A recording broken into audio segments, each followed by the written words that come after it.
आदाब। मैं Mohammad Amjad Ali prime time में आपका खैर मकदम है। नाज़रीन किराम, हैदराबाद के चंद नामवर एडवोकेट्स ने एडवोकेट मीर मसूद खान साहब की सदारत में एक मुशावरती इजलास किया। इजलास का मकसद था, क्या रियासती हुकूमत मजहबी जज्बात को भड़काने के खिलाफ कानून बना सकती है? अगर बना सकती है तो फिर उसके क्या शराइत होंगे, इस ताल्लुक से गुफ्तगू की गई। हम जानने की कोशिश करेंगे कि ये गुफ्तगू का हासिल क्या रहा, क्योंकि आए दिन ये देखने में आ रहा है, कभी कोई कुरान की तौहीन करता है, कभी अल्लाह की तौहीन करता है, कभी प्रॉफेट मोहम्मद सल्लल्लाहु अलैहि वसल्लम की शान में गुस्ताखी करते हैं, तो कभी सहाबाए किराम रिज़वानुल्लाहि तआला अलैहिम अजमईन। तो इस ताल्लुक से तवज्जो इन एडवोकेट्स ने देकर बहुत अच्छा इक़दाम किया है। अब हम जानने की कोशिश करेंगे कि इस निशिस्त में क्या हुआ और क्या तय पाया। हमारे साथ मौजूद है इस निशिस्त के कन्वेनर एडवोकेट मोहम्मद शकील साहब, जो कि हाई कोर्ट के एडवोकेट हैं। इसके अलावा वो समाजी जहदकार भी हैं, जिसके तहत उन्होंने ये जो है कदम उठाया है। एडवोकेट साहब, आपका बीबीएन चैनल पर खैर मकदम है। जी, अस्सलाम वालेकुम। जी, आप काबिल तहसीन है कि आपने ये कदम उठाया कि क्या मजहबी जज्बात को भड़काने के खिलाफ, या फिर अंग्रेजी लफ्ज में कहेंगे तो ब्लास्फेमी के खिलाफ रियासती हुकूमत कानून बना सकती है। तो ये आपको ख्याल कैसे आया और फिर आपने किस तरह से इसको मुमकिन बनाया? अ, देखिए साहब, ये जिस तरीके से मुसलसल जो आज हालात जिस तरीके से हमारे मुल्क में बन रहे हैं, तो ये तो हम सभी जानते हैं। तो इसमें हम लोग जो है सीनियर वकील, जिसमें मीर मसूद अली खान साहब, इसमें वाजिद अली कामिल साहब, और भी मिर्ज़ा निसार अहमद बेग साहब, ये सारे लोग जो है इनसे जो है मशवरा करने के बाद मैंने सोचा कि भई एक ऐसी पहल की जाए कि भई हमारे जो आइन में जिस तरीके से आज के माहौल में जो क़वानीन बनाए जा रहे हैं, जो एक इलाहाबाद हाई कोर्ट के एक ऑब्जर्वेशन पर जो है आज आज बीजेपी की मुख्तलिफ रियासतों में बीजेपी जो गवर्न कर रही है उस स्टेट्स में एक बिल लाया गया है, उसको और कानून की शक्ल भी दी गई है, जो कि जिसे लव जिहाद, फोर्सफुल कन्वर्जन का नाम, और उसके साथ आप देखिए ए वर्ड जिहाद इज़ बीन यूज्ड। सो जिस तरीके से जो हालात बन रहे हैं, और त्रिपुरा में जो हालात है, और यहाँ पे भी जो लोग बयानबाजी कर रहे हैं पॉलिटिकल मास्टर्स, तो हमने सोचा कि तहरीक मुस्लिम शब्बान जो मुसलसल जद्दोजहद कर रही है कौम मिल्लत के लिए, हाँ, हमने एक इजलास बुलाया था वकला का, जिसमें सीनियर एडवोकेट शामिल थे, और इस हमारा मौजू था कि क्या एक कानून बनाया जा सकता है आज के माहौल में, जिस तरीके से हमारे नबी हज़रत मोहम्मद मुस्तफ़ा सल्लल्लाहु अलैहि वसल्लम पर जिस तरीके से बयानबाजी कर रहे हैं जो गुस्ताख। तो उस ज़मन में हमारे कानूनदा गौर व फ़िक्र करें, और इस नुक्ते पर गौर व फ़िक्र करने के बाद हम जो है काफ़ी तवील बहस के बाद हमने सोचा कि हाँ, कि कोई कानून बनाया जा सकता है रियासत सतह पर कि किसी भी रिलीजियस सेंटिमेंट्स को हर्ट ना किया जाए।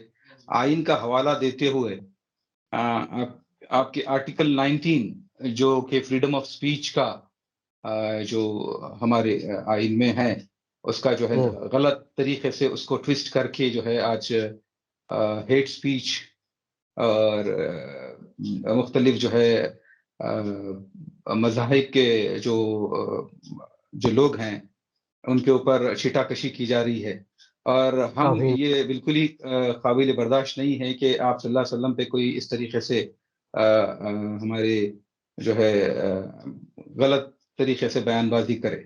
Freedom of speech is being grossly misused these days by political masters, and also social media platforms, and nobody cares about it. आस्था और बिलीफ के नाम पर आज कल नफरत फैलाई जा रही है, नफरत की दीवारें खड़ी की जा रही हैं। किसी एक आस्था जैसा कि किसी एक आस्था का दूसरे आस्था से बड़ा किसी एक आस्था दूसरी आस्था से बड़ी नहीं हो सकती। हर एक की अपनी अपनी आस्था है। जो ये फैशन चल पड़ा है, इसको सेक्युलर क्रेडेंशियल्स वाले स्टेट एक लॉ बना सकते हैं इसके ताल्लुक से। जी। तो हमने आइन में सोचा कि कौन इसकी सा आइन में कौन सा प्रोविजन है जिसके तहत ये लॉ बनाया जा सकता है?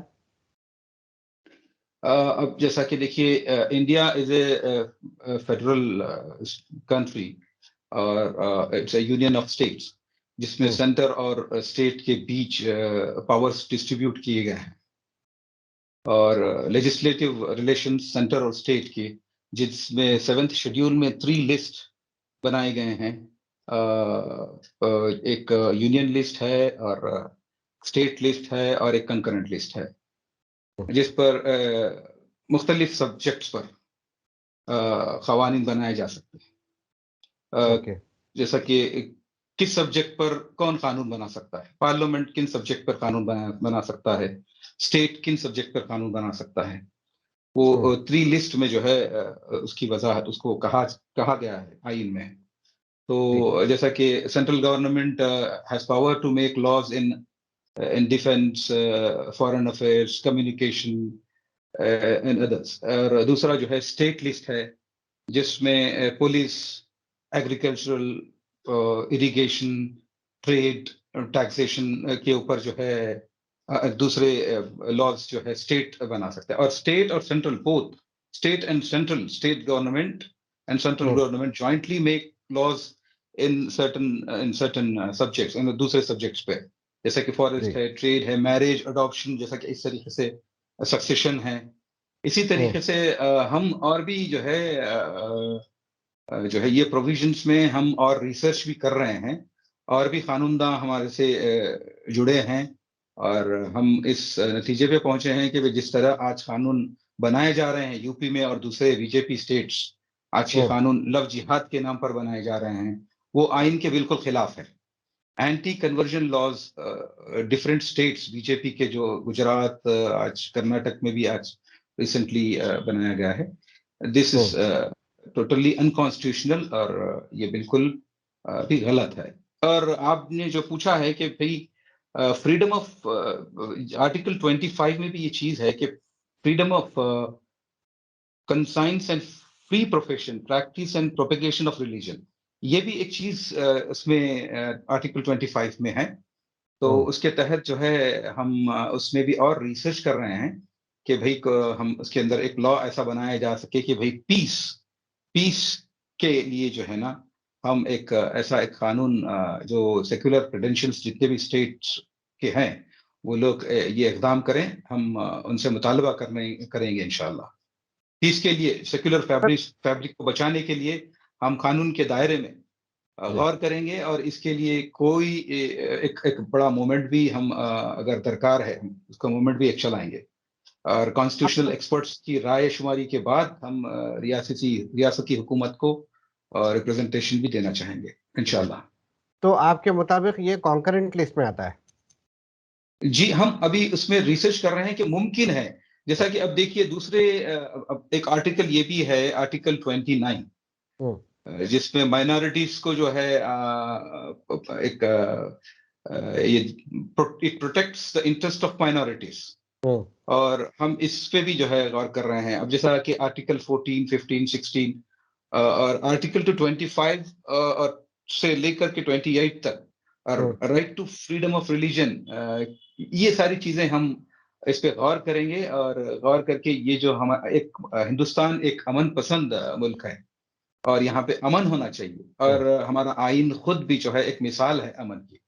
तो इसके अंदर जो है जिस तरीके से बयानबाजी जो की जा रही है, तो वो एक गलत चीज है। हम चाहेंगे कि भाई हमारे मुल्क में पीस हो, इसके लिए हम रिप्रेजेंटेशन देंगे, और जो है इसको जो भी रिलीजन हो, किसी भी रिलीजन को हम बुरा नहीं कहना चाहिए। ये हमारा कानून भी, हम कानून के दायरे में हैं, और हमारा कानून भी यही कहता है, हमारा मुल्क भी जो है अमन पसंद है और यही चाहता है। ठीक है। क्या मौजूदा ब्लास्फेमी लॉ काफी नहीं है जो इसकी जरूरत पड़ेगी? जी हाँ, देखिए अब मौजूदा पीनल प्रोविजंस तो है हमारे पास 295 आपकी आवाज प्रोविजन। जी थोड़ा जी आखिरी स्टेटमेंट दोहरा दें। जी। आखिरी स्टेटमेंट दोहरा दें, आपकी आवाज चली गई थी। हाँ, नहीं देखिए हमारे पास दूसरे पीनल प्रोविजंस भी हैं, जैसा कि 295 ए है और 153 ए को भी हम इन्वोक करते हैं, और प्रोविजंस भी हैं पीनल कोड में। बावजूद इसके कि भाई हम अब ये चाहेंगे कि भाई स्टेट्स एक ऐसा कानून बनाएं कि भाई ये किसी भी जो है मज़ाहिर के खिलाफ ऐसी बयानबाजी ना हो, किसी पेशवा, किसी पंडित या किसी किसी अवतार या फिर किसी पैगंबर के ताल्लुक से या किसी किताब की बेहुरमती हो। अब जैसा कि अब त्रिपुरा में देख रहे हैं और जिस तरीके के नारे लगे हैं, और यहाँ पर हमारे पास भी जो है कुछ बदबख्त लोग जो है अननेसेसरी बयानबाजी just to gain political mileage, ये जी बिल्कुल भी जो है काबिल बर्दाश्त नहीं है। हमारा मुल्क इसको बर्दाश्त नहीं करता, क्योंकि हमारा आइन खुद इसकी जो है वजाहत करता है कि भाई ऐसी कोई चीज़ ना हो। इसीलिए हमारे पास जो है इतने आर्टिकल्स है, 448 आर्टिकल्स, 25 पार्ट्स में, जिसके 12 शेड्यूल में तकरीबन हम रिलीजन बेस्ड कंट्री नहीं है, रिलीजियस बेस्ड कंट्री नहीं है, हम सेक्युलर स्टेट है। और इसमें जो है अमन कायम करना बहुत ज़रूरी है, इसके लिए हम जद्दोजहद करेंगे इंशाल्लाह। ठीक है। अब ये कॉन्करेंट लिस्ट में अगर आता है, तो अगर स्टेट बफर महाल कानून बना भी ले, तो फिर मरकजी हुकूमत से भी इसका अप्रूवल लेना पड़ता होगा। देखिए साहब, अब कानून जो है, कानून की जो बनाने की जो रायशुमारी है, हम मुख्तलिफ और भी कॉन्स्टिट्यूशनल एक्सपर्ट से हम राय लेने के बाद हम इसके ऊपर जो है बयान देंगे। बेशक आपने सही कहा कि भाई यहाँ पे कानून जब बनाते हैं उसको स्ट्रक डाउन कर दिया जाता है वहाँ पर भी सेंट्रल में। तो इसको भी हम गौर गौर करेंगे, ये कौन से कानूनी जो है बारीकियां हैं हमारे पास, हम उस पर गौर करके जो है एक पुख्ता काम अंजाम देंगे इंशाअल्लाह। जी। अब चूंकि आपने जो जिक्र किया है लव जिहाद के कानून वगैरह बनाए हैं बीजेपी रूल स्टेट्स में, तो वहाँ पे उनकी ये सहूलत है कि स्टेट और सेंट्रल गवर्नमेंट दोनों हम ख्याल है, जी तो वहाँ पे अड़चन नहीं आती है। जी, वहाँ पे अड़चन नहीं आनी चाहिए, नहीं आती, देखा गया वहाँ पर अड़चन नहीं आती। हम्म, हम्म। तो अब आगे का क्या लाएहमल रहेगा आपका? जैसा कि मैंने आपसे कहा है कि भाई और मुख्तलिफ हमारे जो है सुप्रीम कोर्ट के वकला भी हैं, एक मीटिंग बुलाई जाएगी तहरीक मुस्लिम शब्बान की ज़ेर निगरानी, और इस पर गौर किया जाएगा इंशाल्लाह। और भी जो है हम कोई सुप्रीम कोर्ट के लॉयर से ऑलरेडी आपने बात की है इस ताल्लुक से? जी कोई सुप्रीम कोर्ट के लॉयर से ऑलरेडी आपने इस ताल्लुक से बात की है? हाँ, हमारे साथ सुप्रीम कोर्ट के लॉयर्स भी जुड़े हुए हैं। कोई अगर नाम आप बता सकें तो। भानु प्रकाश साहब हैं वहाँ पर, एक हमारे और दूसरे भी वकला हैं, काफ़ी वकला हैं, सीनियर वकला। ठीक ठीक। शकील साहब, हमसे बात करने का बेहद शुक्रिया। जी जी शुक्रिया। तो नाज़रीन, ये थे जनाब एडवोकेट मोहम्मद शकील साहब, जिन्होंने जो जॉइंट एक्शन कमेटी के तहत एक इजलास मुनक़िद किया गया था, जिसमें क्या रियासती हुकूमत भी ब्लास्फेमी लॉ बना सकती है, इस ताल्लुक़ से मुशावरत की गई। इन्होंने कहा है कि ये कॉन्करेंट लिस्ट में आता है, इसके बारे में स्टडी की जा रही है, मज़ीद रिसर्च की जाएगी, मज़ीद एडवोकेट्स ये मुहिम में जुड़ेंगे, सुप्रीम कोर्ट के एडवोकेट्स भी इस मुहिम में जुड़ेंगे और ये देखने की कोशिश करेंगे क्या रियासती हुकूमत ये कानून बना पाएगी, और फिर अगर कानून बन गया तो मरकज़ी हुकूमत से भी अप्रूवल मिल जाएगा, और फिर ये तौहीन रिसालत या किसी भी मजहबी शख्सियत या मजहबी जो है शार को तौहीन का निशाना बनाने का सिलसिला थमता है या नहीं। अब देखते हैं आगे आगे क्या होता है जब ये एडवोकेट्स और अपने कदम को आगे बढ़ाते हैं। हमें दीजिए इजाज़त। शब बख़ैर।